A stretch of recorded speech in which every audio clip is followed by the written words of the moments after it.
오늘은 두 가지 질문에 답을 좀 해보려고 하는데 어떤 것이냐면 첫 번째 질문은 우리는 언제 묵상해야 하는가?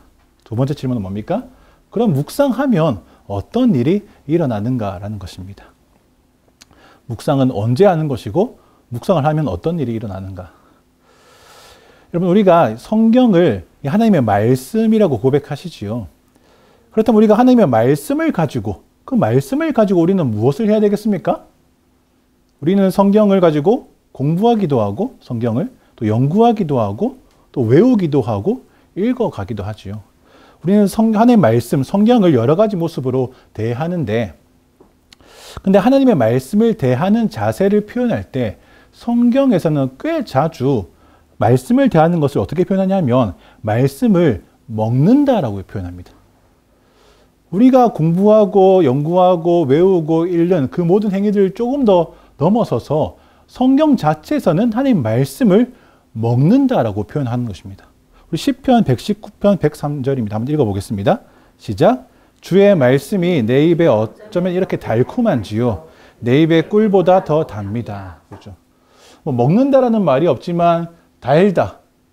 이거는 뭐 먹었을 때 나오는 반응이죠. 우리 미각이지 않습니까? 주님의 말씀이 내가 먹어보니까 왜 이렇게 달달합니까? 라는 말이죠. 그렇죠? 주의 말씀이 꿀송이보다도 더 달달하는 표현은 여기뿐 아니라 시편 몇 군데에서 또 같이 찾아볼 수 있는 표현이기도 하죠. 예레미야도 이랑 비슷한 고백을 합니다. 예레미야 15장 16절입니다. 읽어보겠습니다. 주의 말씀을 찾아 제가 먹으니 주의 말씀이 제게 기쁨이었고 제 마음의 즐거움이었습니다. 예레미야는 조금 더 분명하게 주의 말씀을 내가 찾아서 먹었다라고 이야기합니다. 먹어보니까 어떻습니까? 기쁨이고 즐거움이더라. 달더라는 것입니다. 또 하나님의 말씀을 맡은 선지자, 그 중에 에스겔은 부르심을 받을 때 환상을 하나 보는데 거기서 에스겔은 말씀을 먹는 것을 보죠. 에스겔 3장 1절에서 3절입니다. 읽어보겠습니다. 그분이 내게 말씀하셨다. 사람아, 내가 보고 있는 그것을 먹어라. 이 두루마리를 먹고 이스라엘 족속에 가서 말하여라.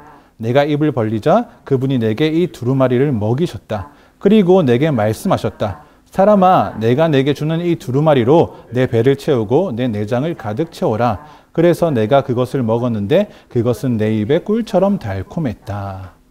하나님께서 에스겔에게 맡은 말씀, 그것을 에스겔이 어떻게 했다고 합니까? 먹었다. 환상 가운데 라고 얘기합니다. 계시록을 쓴 요한도 비슷한 얘기를 합니다. 우리 하나만 더 찾아보겠습니다. 계시록 10장 8절에서 10절입니다. 읽어보겠습니다. 하늘에서 내게 들려왔던 음성이 다시 내게 말씀하셨습니다. 너는 가서 땅과 바다를 디디고 서 있는 천사의 손에 펼쳐져 있는 책을 취하여라. 나는 그 천사에게 가서 그 작은 책을 내게 달라고 했습니다. 그러자 그가 내게 말했습니다. 이것을 가져다 먹어라. 이것이 내 배에는 쓰겠지만 내 입에는 꿀같이 달 것이다. 나는 천사의 손에서 작은 책을 받아서 먹었습니다. 그것이 내 입에서는 꿀같이 달았지만 먹고 난 뒤에 배에서는 썼습니다. 이렇게 에스겔이든 요한이든 성경에서 종종 하나님 말씀을 먹는 일을 우리가 볼 수 있습니다. 그죠? 근데 이것은 여러분 비유고 환상입니다. 그죠? 우리가 실제로 말씀을 한 장 한 장 뜯어가지고 먹을 일은 없습니다. 그죠? 먹으셔도 안 되겠습니다. 그런데 우리가 그 의미를 좀 유추할 수 있겠죠. 말씀을 우리가 묵상하고 하는 것을 성경에서 먹는다라고 표현하는 것.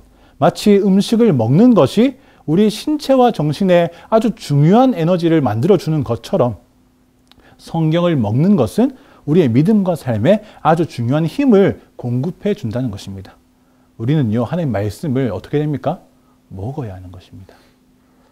여러분, 말씀을 먹는다는 것은 그저 말씀을 공부하고 연구하는 것하고 조금 차이가 있습니다. 너무 당연한 말이죠. 그러면 김치찌개를 연구하는 거랑 김치찌개를 먹는 거랑 같습니까?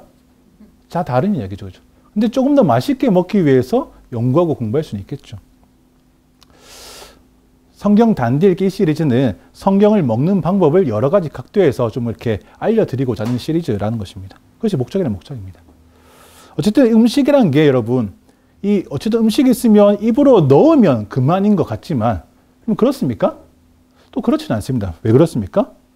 우리가 여러분 토마토가 보이십니까? 토마토가 있고 바나나가 있으면 토마토를 먹는 방법과 바나나를 먹는 방법이 다르죠. 너무 쉬운 얘기를 하고 있죠. 그죠? 그리고 오징어를 먹을 때와 고등어를 먹을 때도 방법이 다른 것입니다. 어떤 음식들은 무작정 입으로 다 갖다 넣으면 안 되는 것들이 있죠. 입에 넣기 위한 준비나 과정이 반드시 필요한 것입니다. 토마토는 한 입에 껍질째 먹을 수 있지만 바나나를 껍질도 벗기지 않고 먹었다면 어떻게 됩니까? 안 먹어봐서 모르겠지만 그날 밤에 좀 난리가 날 것입니다. 바나나를 토마토처럼 먹을 수 없는 것입니다. 껍질을 까는 과정이 필요하다. 고등어를 오징어처럼 그냥 먹으면 어떤 일이 일어납니까? 우리는 크게 다칠 수 있습니다. 뭐 해야 됩니까? 뼈를 발라내야 되는 것입니다. 이걸 뭐 진작에 얘기하고 싶은 마음은 없는데 성경도 이것과 비슷하다는 것입니다, 여러분. 성경을 묵상한다는 것은 그저 말씀을, 글자를, 텍스트를 읽어간다는 어떤 결론적인 행위는 같을 수 있지만 그런데 또 다르다는 것입니다. 우리가 마치 휴대폰 사용 설명서를 보는 것처럼 창세기를 읽으면 안 되는 것입니다. 위인전을 읽는 것처럼 사사기를 읽으면 조금 곤란한 지점이 생깁니다. 잡지를 그냥 걸러가며 읽는 것처럼 전도서나 잠언을 읽으면 조금 이상한 부분이 생기기 시작하는 것입니다. 성경 안에서도 여러분 레위기를 읽는 방법과 고린도 전설을 읽는 방법은 조금 달라야 되는 것입니다. 말씀을 제대로 먹기 위해서는 말씀을 제대로 먹기 위한 준비 과정이 필요하다. 성경을 제대로 읽기 위한 그 준비 과정은 사실 다음 주하고 다다음 주에 좀 더 자세히 말씀드릴 것이고 오늘은 뭘 하고 싶냐면 먹는 행위 그 자체에 조금 더 집중을 하고 싶습니다. 여러분 우리는 말씀을 먹어야 되는데 먹는 것처럼 하는 성경 읽기는 어떤 것이겠습니까? 음식을 꼭꼭 씹어 먹는 것처럼 말씀을 꼭꼭 씹어서 먹는 것을 우리가 보통 뭐라 부릅니까? 계속 얘기하듯이 묵상입니다. 묵상이라 부릅니다. 묵상이라는 단어가 성경에 나옵니까? 네, 나옵니다. 그죠? 여호수아 1장 8절 다시 읽어보겠습니다. 시작. 이 율법책이 내 입에서 떠나지 않게 하고 그것을 밤낮으로 묵상해 그 안에 기록된 모든 것을 지켜 행하여라. 그러면 내 길이 번창하고 성공하게 될 것이다. 이것은 뒤에 없는 것 같습니다. 그죠? 여기서 이 묵상이라는 단어는 이제 히브리어를 이제 음력한 것입니다. 하가라고 얘기하는데 하나님의 말씀을 하가해라는 것입니다. 하가. 이 하가라는 표현을 우리말로 이제 묵상이라고 번역했고, 뭐 영어도 비슷하게 번역을 했습니다. 그런데 우리가 보통 묵상이라고 하면 어떤 이미지입니까? 말씀을 읽고 이제 곱씹으면서 되뇌이고 생각하는 것인데, 사실 이 하가라는 행위는 어떤 행위를 말하는 거냐면, 중얼거리다, 읊조리다, 그런 것입니다. 만약에 동물이 하가한다고 하면 그 동물이 뭐 하는 것이냐면, 으르렁 되는 것입니다. 이렇게. 그러니까 이 목소리가 작은 목소리로 계속 중얼중얼 되는 것. 이것을 하가라고 이야기합니다. 그래서 성경적인 의미에서 이 묵상의 방법은 그냥 중얼중얼 되는 것입니다. 이 주문을 외우는 것이 아니고 계속 말씀을 계속 상고하기 위해서 읽어가는 것입니다. 마치 우리가 암송하기 위해서 자꾸 중얼중얼 거리는 것. 그것이 구약에서 말하는 이 묵상의 외형적인 모습입니다. 여호수아 1장 8절에서 하나님께서 여호수아에게 묵상하라고 명령하시는데 우리는 이것을 보고 첫 번째 질문, 우리는 언제 묵상해야 하는가에 대한 답을 좀 얻을 수 있습니다. 지금 여호수아가 이 말씀을 받는 상황은 어떤 상황이냐면 이제 이스라엘이 광야를 다 지나고 그 광야 2세대와 함께 가나안 땅으로 들어가기 직전의 상황입니다. 근데 광야 시절 내내 리더였던 모세는 죽었습니다. 모세가 죽고 여호수아가 그 뒤를 이어서 이스라엘의 지도자가 된 상태입니다. 이때 여호수아 1장 시작하기 전까지 여호수아가 느낀 가장 큰 감정은 뭐였냐면 두려움이었습니다. 왜 두려움을 느꼈습니까? 여호수아가? 내가 감당할 수 없다는 그 위기의식이 크게 있었기 때문입니다. 모세가 광야에서 이스라엘 때문에 받던 그 모세의 스트레스를 옆에서 고스란히 다 지켜본 이 여호수아가 이들 내 힘으로 주체하고 내 힘으로 어찌어찌 할 수 없겠는데? 라는 어떤 그 위기의식이 여호수아를 꽉 잡았던 것입니다. 근데 지금 그 모세가 죽고 없고 모세 다음에 내가 해야 할 일은 그 전에 해왔던 일이 아니죠. 광야를 계속 떠도는 일이 아니라 가나안으로 들어가는 새로운 일입니다. 그저 가나안으로 들어가는 것뿐이라면 큰 문제 없겠는데 들어가서 뭘 해야 됩니까? 가나안에 있는 민족들과 전쟁해야 됩니다. 싸워야 되는 것입니다. 가나안의 그 많은 민족들하고 땅을 정복하기 위해서 수차례 아주 오랜 시간 동안 싸움을 앞두고 있는 상태가 여호수아 1장의 상태라는 것입니다. 여호수아는 언제 끝나는지도 모를 그 전쟁을 앞두고 있는데 이스라엘의 머릿수 자체는 그렇게 작은 편이 아니었습니다. 그런데 이스라엘 자체가 어떤 전쟁에 특화된 민족은 또 아니었죠. 광야에서의 모습을 보면 불순종하기를 밥 먹듯이 하고 배교하기를 손바닥 뒤집는 것보다 더 간단하게 하는 이 민족을 이끌고 어떻게 내가 전쟁에서 이길 수 있지? 이런 근심 걱정이 여호수아에게 가득했던 것입니다. 그런 여호수아에게 하나님께서 여호수아야 걱정하지 마. 내가 너와 함께 한다. 내가 너 앞서가서 먼저 싸워서 승리를 줄 테니까 너는 강하고 담대하라. 이런 이야기를 계속하는 것이 이 여호수아 앞과 뒤에 계속 빼곡한 내용입니다. 계속 여호수아를 복돋아주고 격려해주고 힘을 내주고 네가 싸우는 게 아니고 내가 싸우는 거야. 너는 그 승리의 길을 같이 따라오면 돼. 라고 말씀하시는 것이 이 1장에 가득한 하나님의 말씀이라는 것입니다.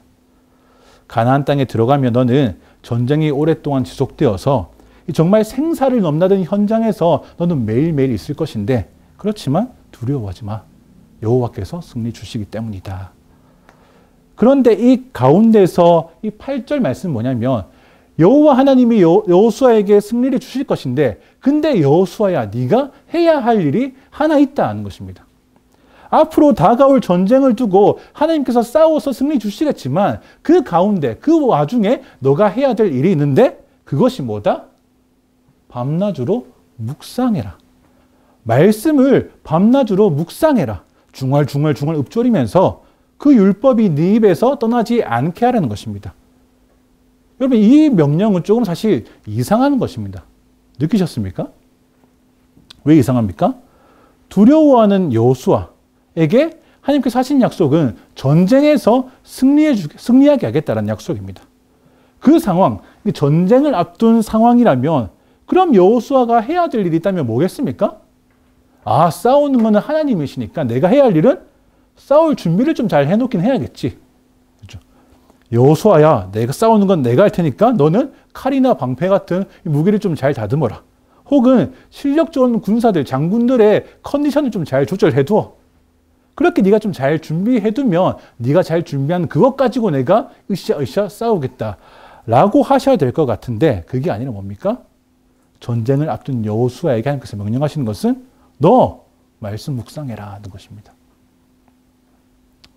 만약에 여호수아가 그 전쟁 중에 혹은 전쟁 전에 이 말씀 따라서 이 묵상하고 있는 것을 만약에 이 가나안 족속들이 보았다라고 하면 그들 어떻게 생각하겠습니까?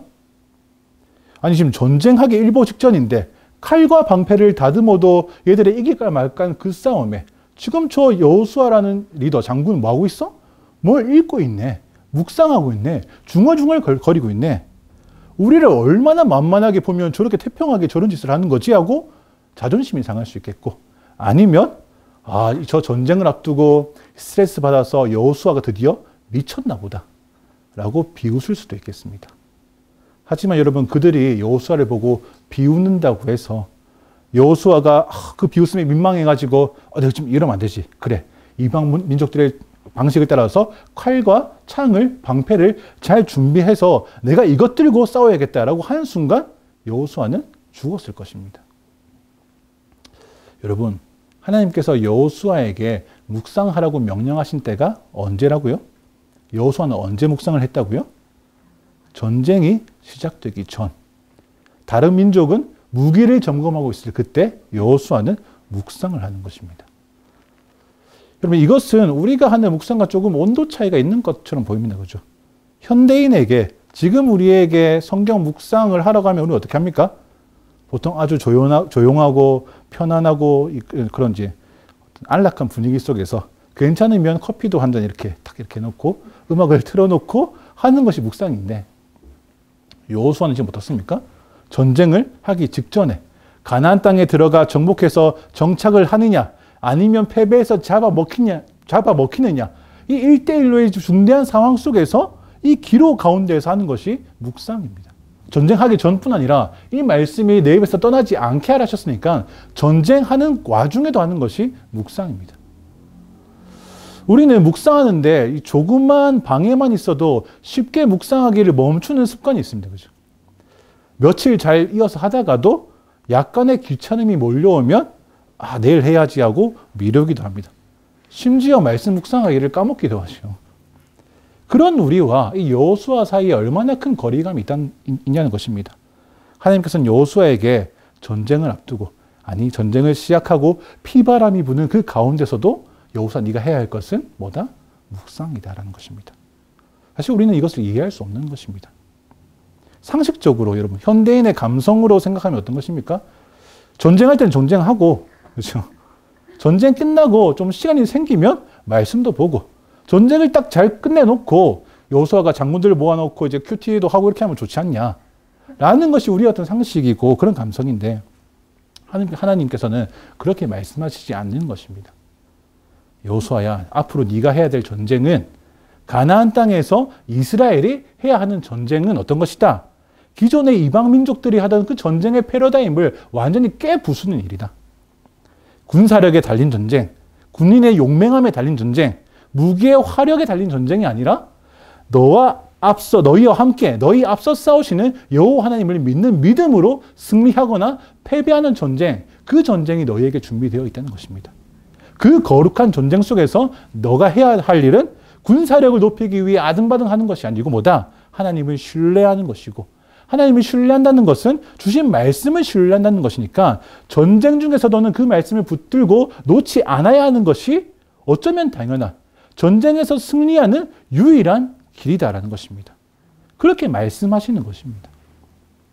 여러분, 그렇기 때문에 여호수아에게 묵상한다는 것은 그게 몇 번의 이벤트가 아니죠.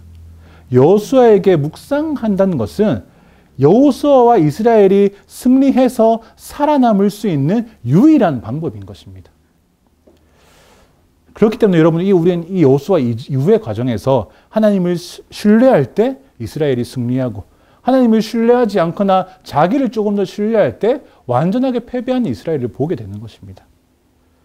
묵상은 언제 해야 합니까? 라고 물으신다면 여호수아는 전쟁하기 전에 했습니다. 전쟁하면서 했습니다. 라고 말씀드릴 수 있겠습니다. 여러분이 이스라엘이 가나안에서 하는 이 전투, 군사력이 아니라 하나님을 믿는 믿음으로 하는 이 전투는 그저 과거 고대 이스라엘의 이야기가 아니고 뭡니까?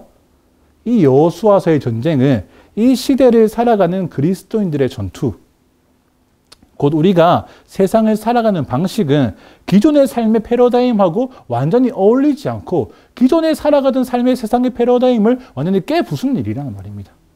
완전히 이것을 뒤엎는 삶, 믿음으로 살아가는 삶이 이런 것이다라고 이 여호수아서를 통해서 우리 가운데 말씀하시는 것입니다. 그렇기 때문에 여러분, 우리에게도 말씀을 묵상한다는 것은 우리가 이 전쟁과도 같은 삶을 믿음으로 살아내기 위해서, 우리가 살아남기 위해서 반드시 해야 하는 것입니다. 가나안의 이방 민족들에게 여호수아가 하는 일은 현실도 모르고 여유를 부리는 것처럼 보였겠지만 실상 여호수아에게 그것은 자기 생명이 달린 일이란 말입니다. 마찬가지로 우리에게 성경을 묵상한다는 것은 바쁜 하루 중에서 사치를 부리는 것, 혹은 여유 있을 때는 한번 해봄직한 것이 아니라 우리에게도 생명이 달린 일이라는 것입니다. 말씀을 묵상한다는 것은 믿음의 전쟁이 시작된 이후로부터 우리의 생명이 다할 때까지 하나님의 말씀을 우리 입에서 떠나지 않게 하는 우리의 삶의 유일한 방식이라는 것입니다.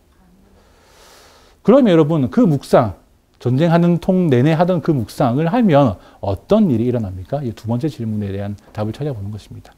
묵상을 하면 어떤 일이 일어나는가? 시편 1편 1절에서 2절 읽어보겠습니다. 복이 있는 사람은 악한 사람들의 꾀를 따라가지 않고 죄인들의 길에 서지 않으며 남을 업신여기는 사람들과 자리를 함께하지 않고 오직 여호와의 율법을 즐거워하고 그 율법을 밤낮으로 깊이 생각하는 자로다. 여기서 율법을 깊이 생각한다라고 할 때 이 생각한다는 것이 아까 봤던 하가입니다. 읍조리다, 중얼거리다, 묵상하다는 것입니다. 사실 개역개정에서는 여기서 묵상이라고 번역했었죠.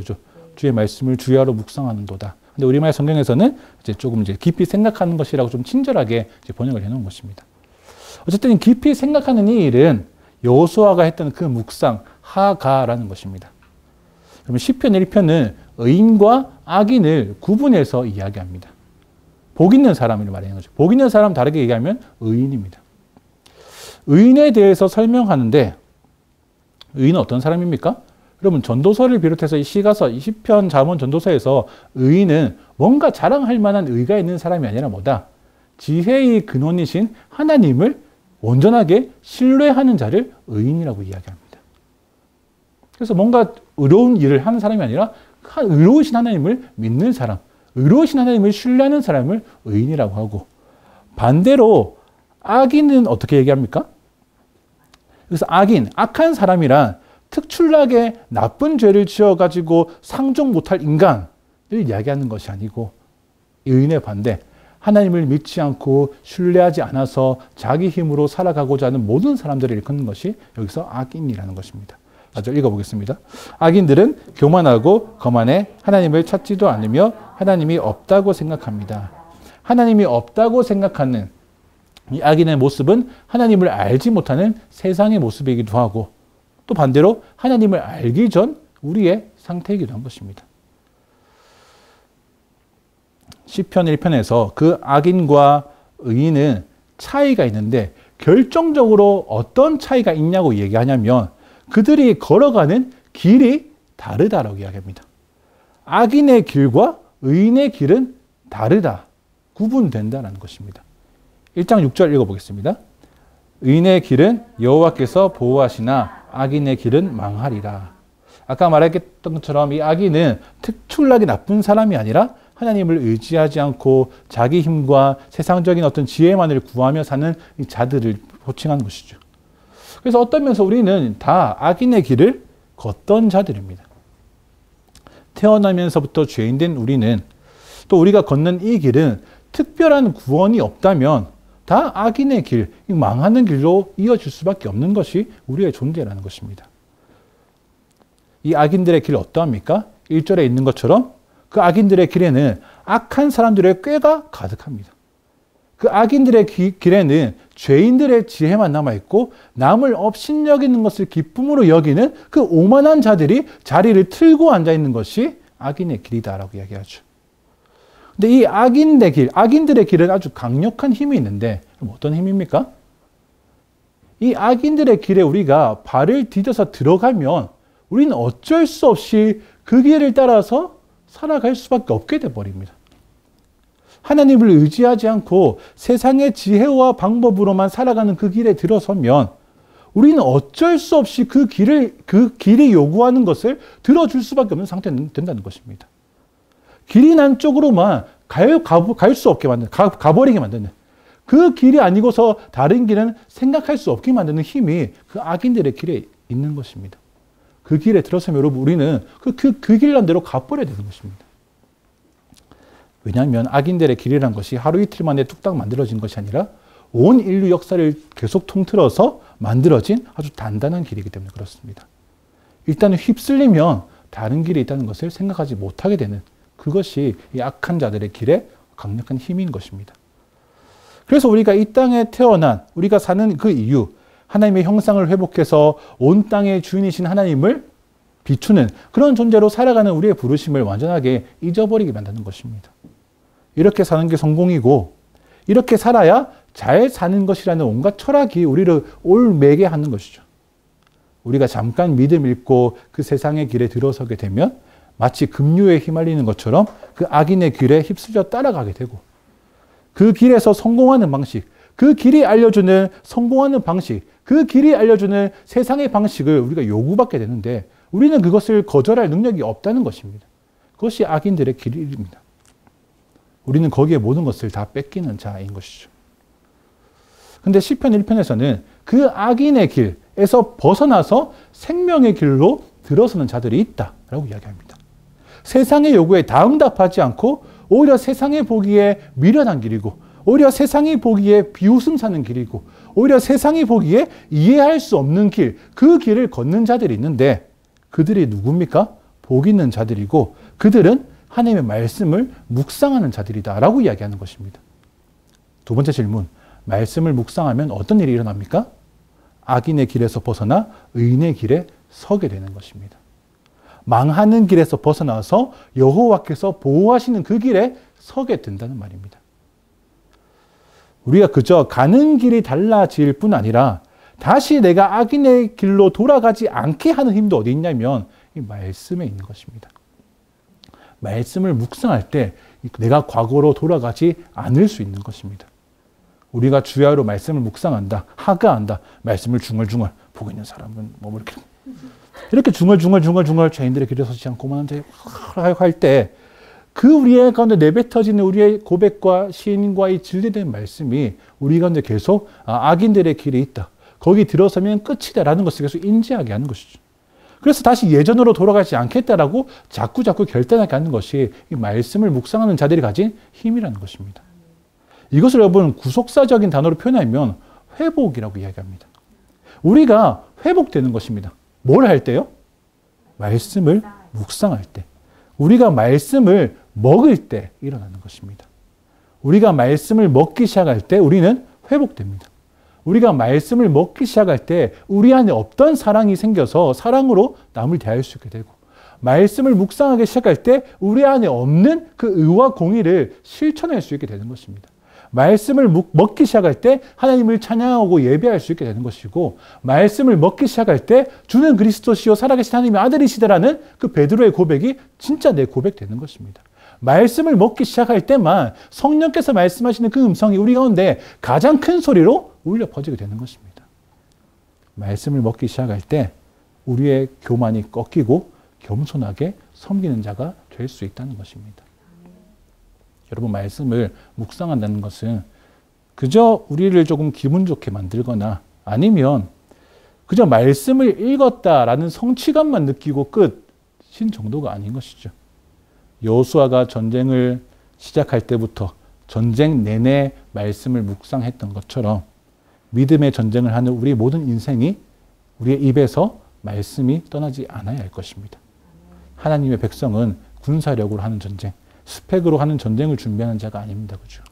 믿음으로 하는 전쟁. 하나님께서 우리 앞서 싸우시는 그 전쟁을 준비하는 자들입니다. 그렇기 때문에 여러분, 그 믿음의 삶을 살아가는데 우리에게 주신 그 주님의 말씀을 묵상하지 않고서는 우리가 요만큼도 살아갈 수 없는 것입니다. 말씀을 묵상하지 않고서는 그 믿음의 전쟁을 어떻게 하는지 알 수 없는 것입니다. 또 묵상하는 삶이라는 것은 시편 기자가 이야기하는 것처럼 악인의 길, 세상의 길, 망하는 그 길에서 나와서 의인의 길, 구원의 길, 여호와께서 보호하시는 그 길에 들어서게 하는 것입니다. 여러분, 우리가 말씀을 묵상합시다. 말씀을 먹기 바랍니다, 여러분. 우리가 밥을 잘 챙겨 먹어야 몸도 마음도 건강하다는 이 너무 당연한 원리를 이쪽에서 너무 쉽게 까먹는 것 같습니다. 말씀을 먹어야 우리는 살 수 있는 것입니다. 매일매일 말씀을 잘 먹으셔서 이 악한 시대 속에서 견디고 버티는, 그래서 결국 승리하는 그 힘을 가지시기를 축복합니다. 기도하겠습니다.